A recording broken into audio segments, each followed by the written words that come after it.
suffer. Oops, it just gave me a message here that we are recording it. It's fine. And but we have here a total loss of between 70 to 82%. So in the best case scenario, if we don't do anything, 70% will be lost. Of this, remember, 15% of all total diversity. And as you can see in the map here, I have to click on the screen now here because it was off. But if you see in the map here, is a scattered vegetation, so full of endemic species in every mountaintop that we visit. But as you can see here, mostly is red, so mostly is lost. So it's something that we have to care about. But now I want to give you an idea of what it's like to be in Campo Rupestre, what it's like to be in our field site. So this is one of the visions of our field site. The mountain that you see on the left begins to move from a forested vegetation to this open Campo Rupestre vegetation.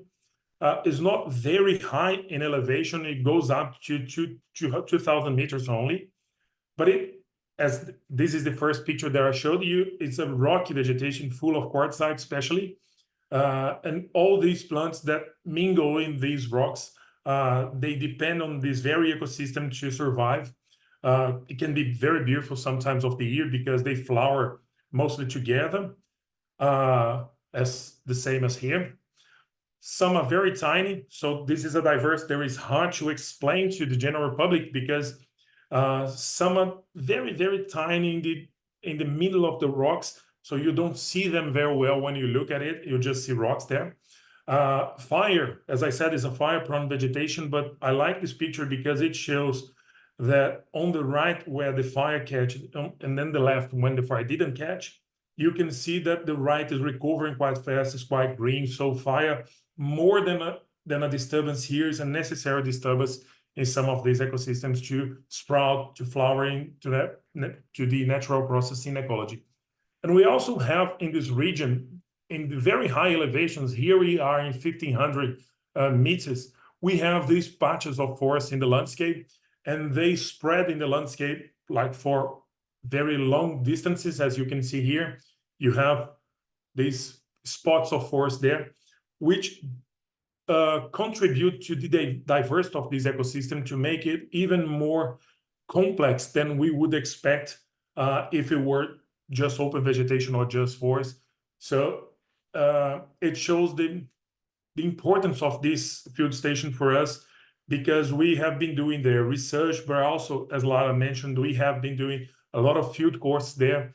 And we have in a like 20 kilometers span, the opportunity to show the students and to train people in very different types of ecosystems.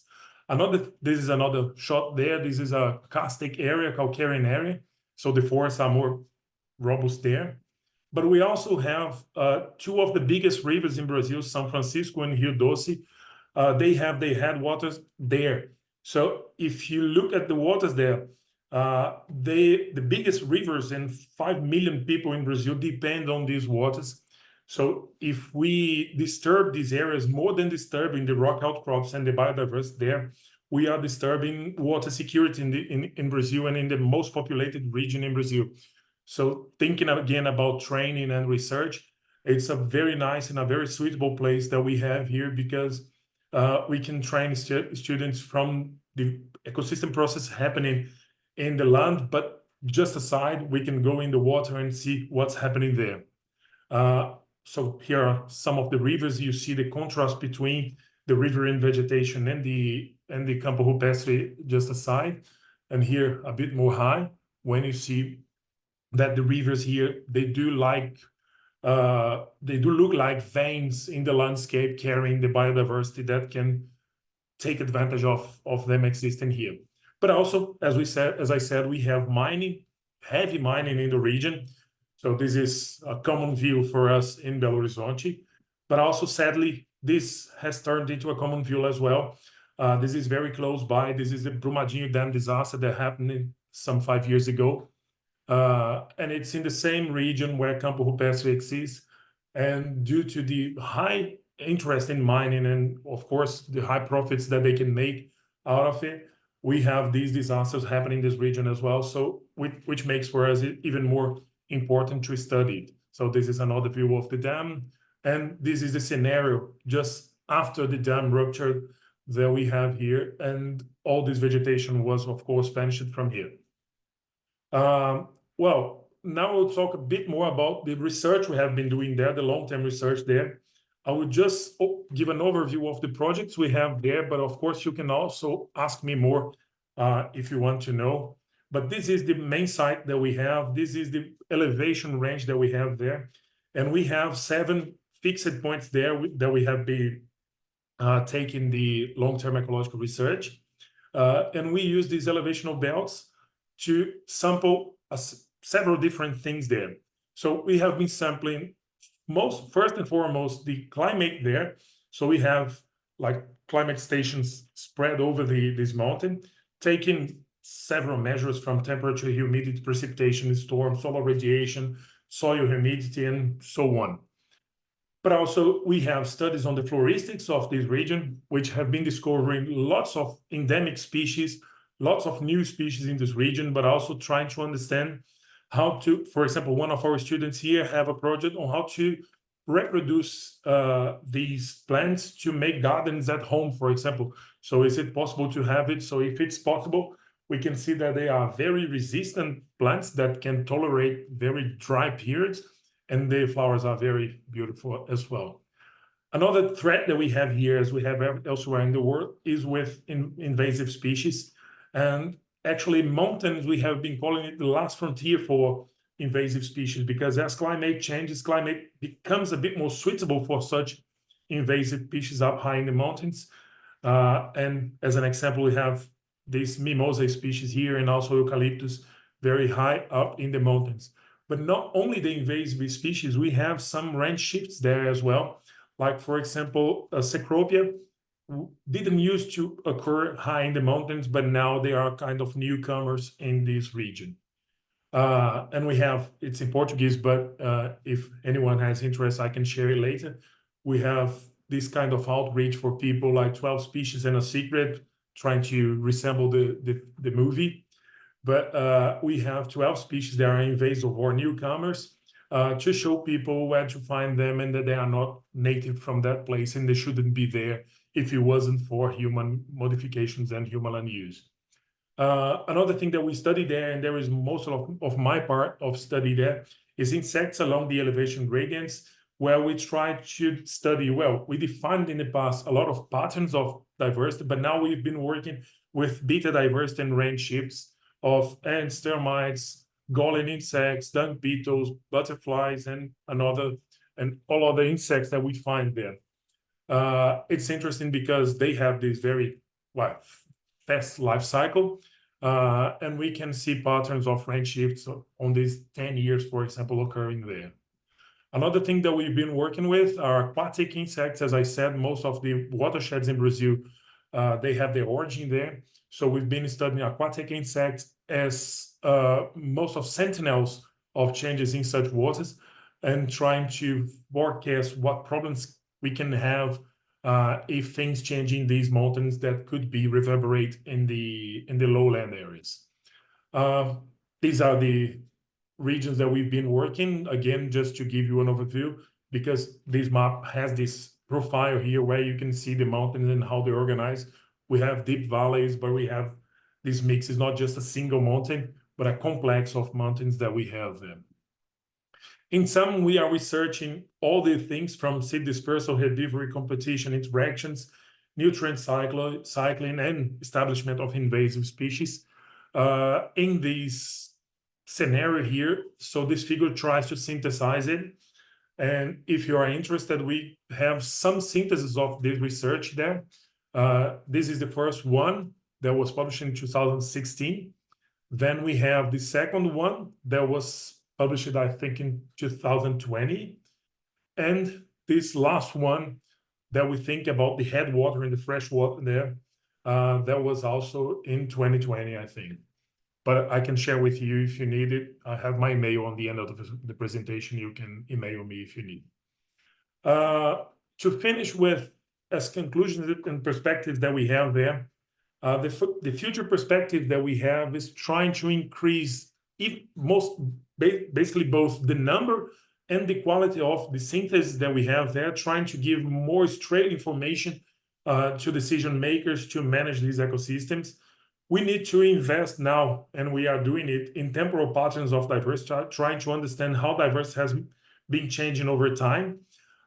We are trying to identify tipping points of ecological process. So if we're losing any ecosystem services or anything that we can show them, and trying to disseminate knowledge that we are requiring for management and conservation. And this is mostly done in the national park there, but also in the courses that we've been teaching in this field station, where we try to, as I said, train people, but as well to inform people and local people about the changes that we are observing there and how to preserve it there. As take-home messages, I think that we can see that we live in a dominated time, anthropogenic dominated time. Several ecological processes are involved, but our ability to understand and manage them will make difference for the future of the planet. And by enabling this understanding of campo rupestre's dynamic in our field station, we aim for more objective responses that can be useful to monitor and to trying to mitigate changes and challenges for biodiversity. I think that's all that I have for now. I'd like to thank Lara and everyone for the invitation. I would like you for listening to me here. I have my email on the bottom here and all the places that I work or have money from to be researching there. Thank you very much. Thank you, Ricardo. It's really nice that you bring this about this dry environments in Brazil. They are really neglected, and we see from current data that opposed to the Atlantic rainforest and the Amazon, for example, the degradation and the deforestation is still increasing largely and fast. So we need to use them to show their beauty and their species, their biodiversity to everyone. So let's hear from everyone that has a question. Philip, you have your hand raised. Go on, please. Yeah, so first of all, I knew nothing about this type of habitat, so that was fascinating all by itself. But you raise an issue that I've been struggling with for 2 decades during my time as directing a field station, which is when you've got these changes that are global and both that there's a climate change and invasive species and habitat destruction, it's not obvious to me that conservation is simply a function of protecting what has traditionally existed. And in some respects, the past is not a very good template for the future. And so the question becomes, how do you go about deciding what constitutes real conservation? Because near as I can tell, a lot of efforts at conservation end up focusing on what's always been there and is almost destined for sure failure. And it's a really bitter pill to swallow, but it's one I struggle with a lot. And I'd be really interested in hearing your perspective on that. Well, thanks very much for the question, Phil. This is the reason, for example, I moved from studying natural ecosystems only to human-modified ecosystems and persistence of biodiversity on them, because it's a bit of appeal, because we tend to focus on the species there on templates of habitats, which I think it's silly as well, because climate changing the planet always has changed, so things will move forward. What I think that can be a good template, instead of looking at species, can be the ecosystem processes there. So the ecological process that we are trying to look at, in my opinion, are the best surrogate that we have for how healthy an ecosystem is, independent of which species is there now or in the future. So I think that if we look at on the ecological side of the processes and try to maintain them occurring there and having them as a reference point, could be better than having just the template ecosystem or the same species occurring there here and forever. So it's hard to do. That has crossed my mind, but how would you go about measuring the particular ecosystem functions that you want to try and protect independent of the species that are there? I mean, that's a tough one for me. Yeah, it's not easy for me as well. That's what we're trying to devise there. I think that if we think on biodiversity as redundant in their functions, it makes it easier for us to understand how ecosystem process can remain there.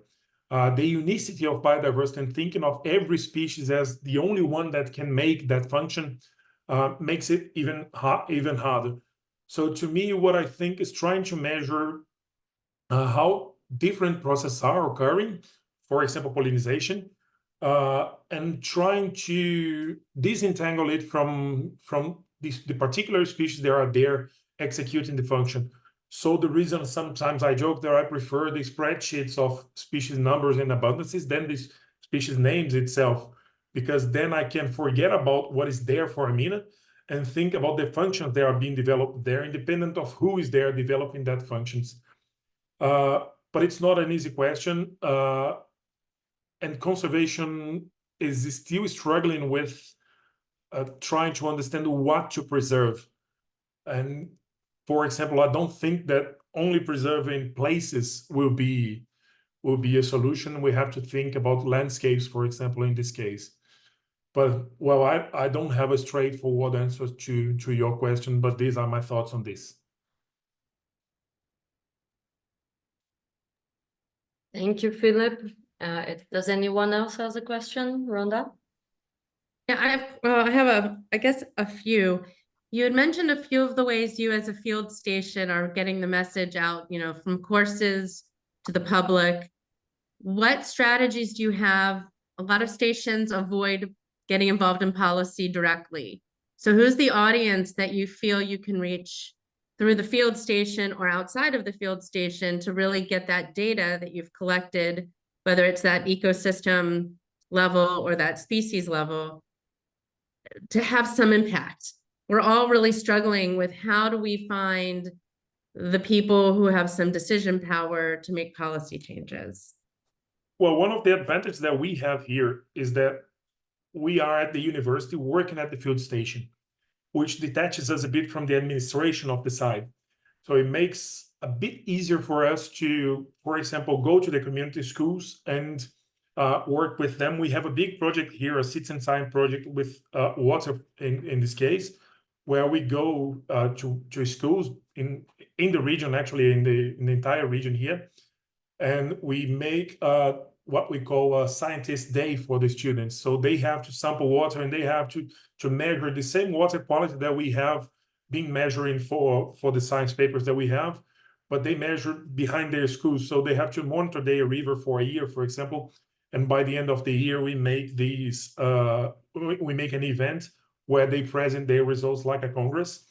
And the good thing about this, and we never thought about this on the beginning, I have to admit, is that the students, when they see that their rivers are polluted, for example, some of them write letters to the governors, to the people that are responsible for decision making, and inquire them really about it. So it has been one of the ways that we are trying to reach the governors and the decision makers in our region. One thing, how are you testing the water quality for the citizen science project? Because we've struggled with that in Mexico. What's your tool of measure and the data points you're collecting through citizen science? For the biodiversity, it's easy because we simplify the protocol of sampling biodiversity. So with hand sieves, for example, the students go there and sample. But for the water quality, we have, I can send it to you later, the website, but we have here in Brazil a company that makes what they call the Eco Kit, which has very simple tools like a swimming pool device to measure pH and everything. So the students use these tools to measure the water quality in their schools. And one thing that we did was to compare their results with our results, with oximeters and everything. And of course, there is their results are coarser, but they point in the same directions as we have here. So I can send it to you later. We published a paper about this comparison, but also I can send you this EcoKit address, for example, so you can see and maybe adapt it in Mexico, because the materials are pretty sure available everywhere in the world. Yeah, if you've got the link, even we could put it in the chat, which would Okay. be terrific. And also your email, if you can put that in the chat as well. Mhm. I think I have your Gmail email. I didn't catch it from the slide. There are two participants' hands raised. Laura, I'll turn it back over to you. Sorry, So go on, David, please. Oh, great. Well, two things. One is to add to what Ricardo suggested and what you were asking, Rhonda. At Rocky Mountain Biological Lab, they were able to come up with a criteria based on the presence or absence of certain invertebrates as a surrogate for water quality. And that proved to be really successful in terms of getting kids and students involved in that kind of monitoring. So that's one thing. But as I was thinking about what you said, Ricardo, it occurs to me that one of the things field stations can do is be more receptive to manipulative experiments that are designed to see what parameters really impact ecosystem functions. And that means, really sort of taking plots or sections of land and engaging in some sort of manipulation that will help give a sense of what trajectories those functions will take depending on the kind of disturbance. But for a long time, field stations have been really reluctant to engage in manipulations because of the conservation mission. But it seems to me that we're being put in a position where we're going to have to be more receptive to that. Yeah, for us here was a very happy moment for these manipulative experiments, because in Brazil, the fire control have been more manipulative. So the management of fire have been introduced by the national government. So they are doing it there, and they are more open to experiments there, to manipulative experiments there. We are finishing one there where we excluded ants from plots and measured how ants influence in resource removal, seed dispersal, and control of pests in these plots. So we had to, of course, to put pesticides in there and everything. So they were very open. Of course, we took care of very specific pesticides with a very small half-life, but we were able to do that. And you are absolutely right, because the questions that we are asking now, they need to be answered more with experiments than with observation. And to do these experiments in protected areas makes it much easier to control variables.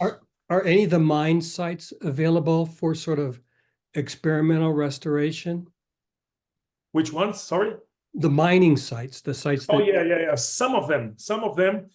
With the Brumadinho disaster, we were able to make some experiments, because since they basically destroyed everything, they are much more open to allow us to make experiments there. So we are conducting some experiments mainly in this Brumadinho area to understand, in this case, mostly recovery, but this is a door that opens for us to make different experiments there.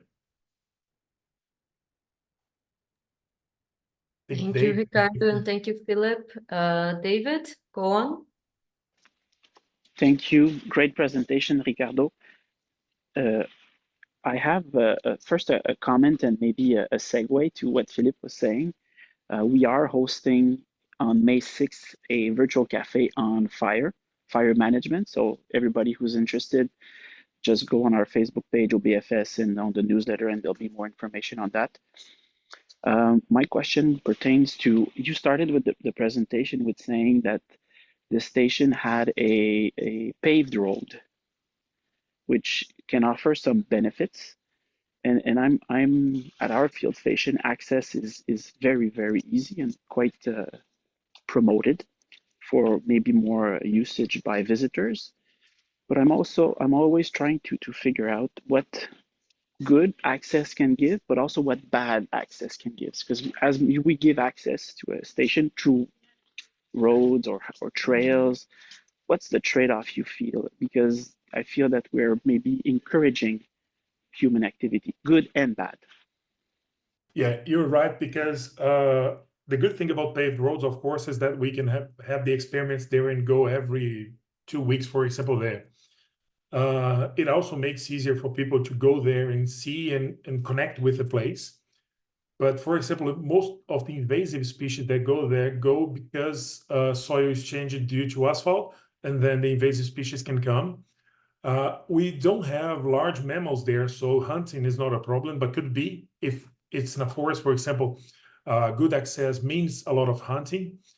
And now we are observing there a lot of a kind of tourism increase there, but also with speculation about landowning there. So it's a big trade-off that we have to think about. But in this place, actually, the field station came after the roads.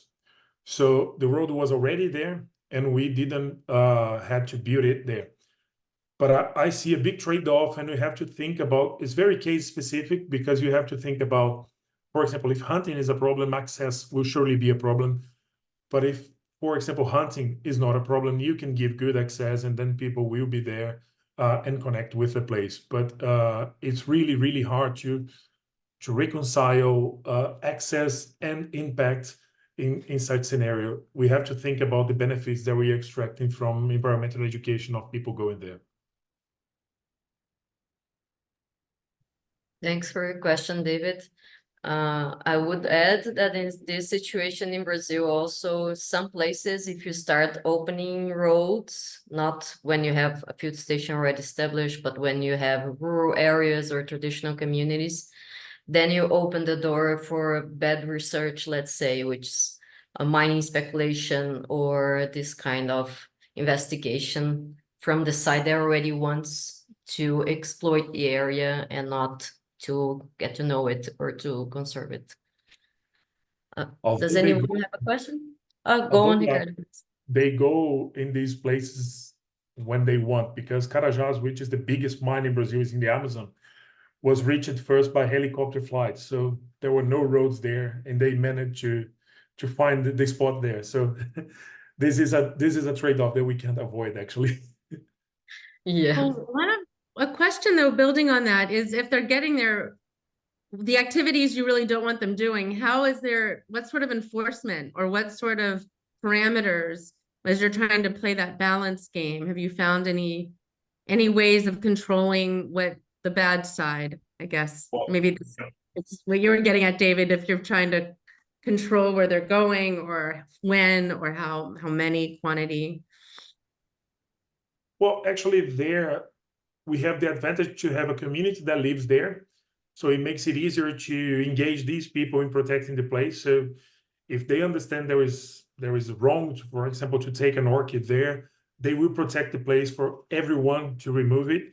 And being a national park, it's an easier enforcement as well, because people work there all the time, and they have police force there to control some of these bad signs that we can find there. Kelly, you raise your hand, please go on. Bom dia. Yeah, dia. thanks. This is a really enlightening talk. I really appreciate your work there, Ricardo. And it's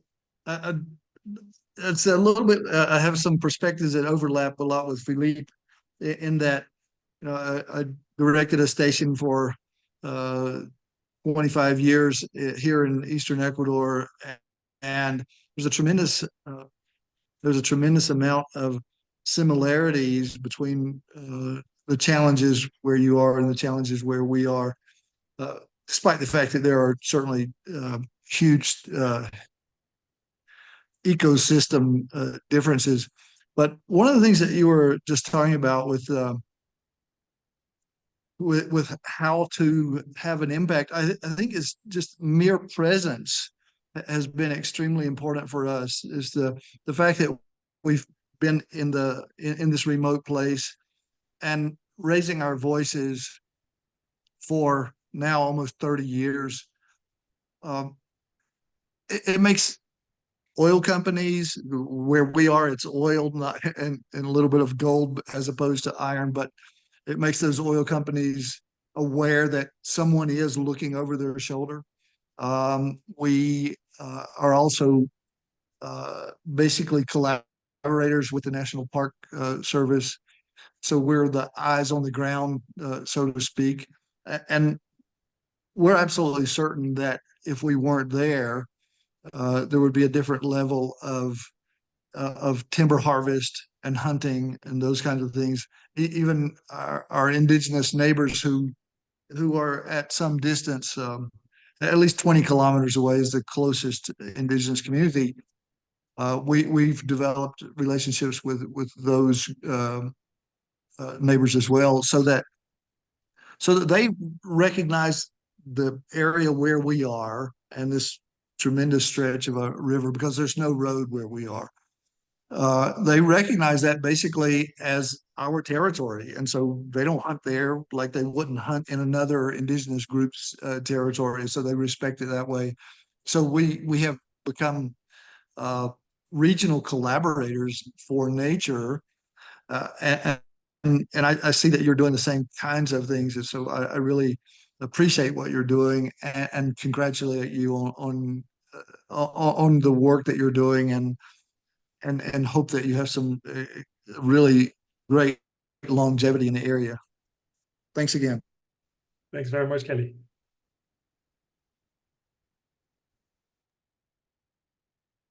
All right. Does anyone have more questions for Ricardo?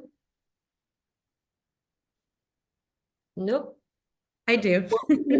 One question. Oh, Philippe does first. How receptive would you be to a visitor? Well, anytime you want. Lara knows that the time that she was with us there, I was in a partnership with a German institution, and we organized a field course there. So, well, just drop me an email. I'll be more than glad to take you there, or take anyone there, or organize any event there or course or anything there. All right. How many people can you sleep? 20. Okay.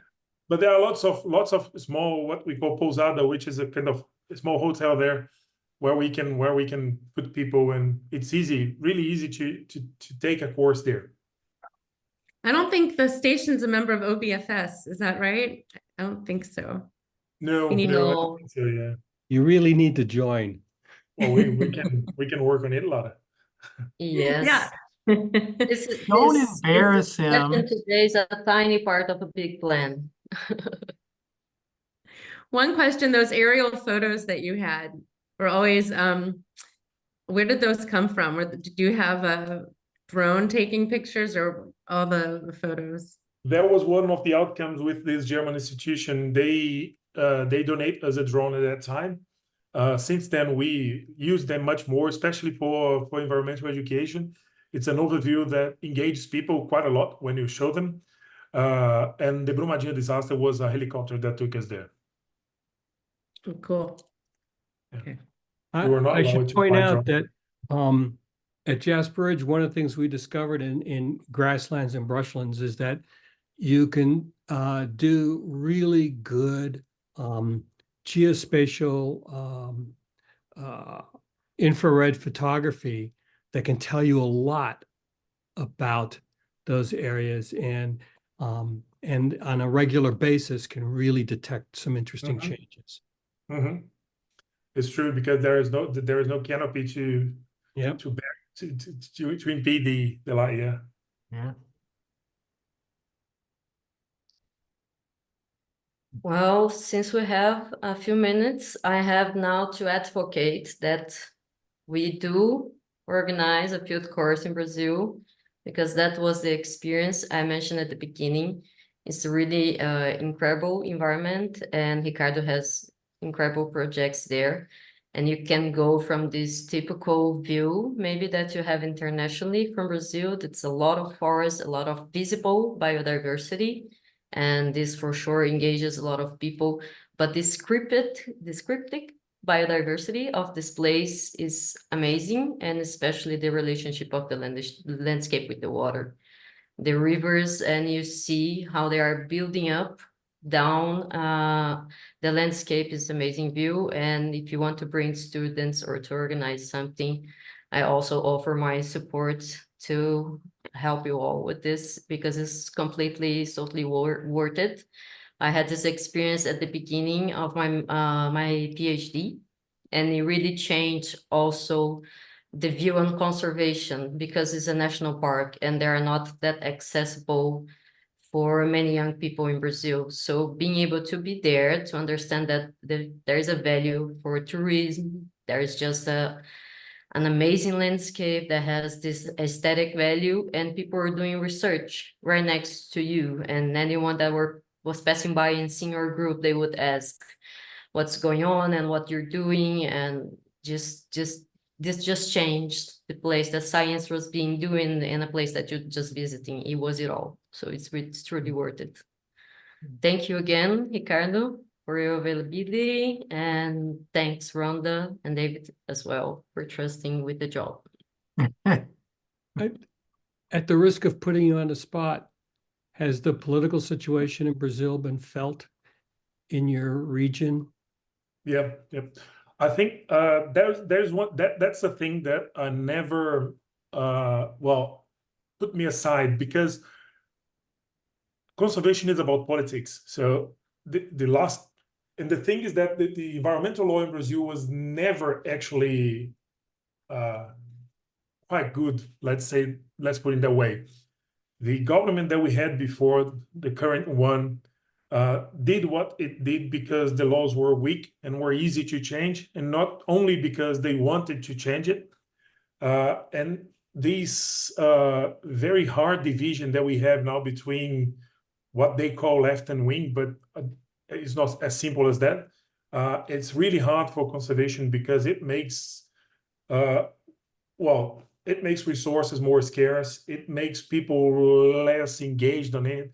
And it also kind of hardens the discussion that you can have, because everything, like, for example, if you're advocating against a mining or trying to make a mining more sustainable, you are put on the left, and this is only the argument that you can have. So it's really hard to discuss in such a dichotomy that we live here, but that's part of the job, that's part of the duty, and conservation is about politics as well, when it's good, but when it's bad as well.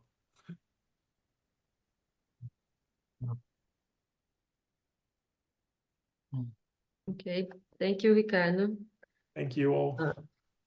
If no one has any further questions, or Rhonda, could you close up for us? Yeah, well, I'm going to reiterate, you've talked a bit about the fire management and the opportunities and the use of fire. So I'm going to reiterate that I'm going to put this in the chat, that our next virtual cafe is on fire management at field stations. And we are having folks, thanks to Philippe and David's efforts, we've got Kenya, Greece, Brazil, Florida in the US, Canada, and California in the US. So we've got a pretty good array of locations that will be speaking about fire management. So it might be a special interest to you, Ricardo, to come join us for that. Certainly sign up. For those of you on the call who aren't already, please sign up for the OBFS listserv.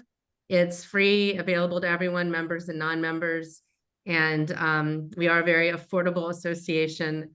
So we've got Paul Wetzel here, our treasurer. So I encourage more and more stations to join, so we can have more events like this and really learn from each other, get inspired, get ideas of things we can try at our own stations in our own corner of the world.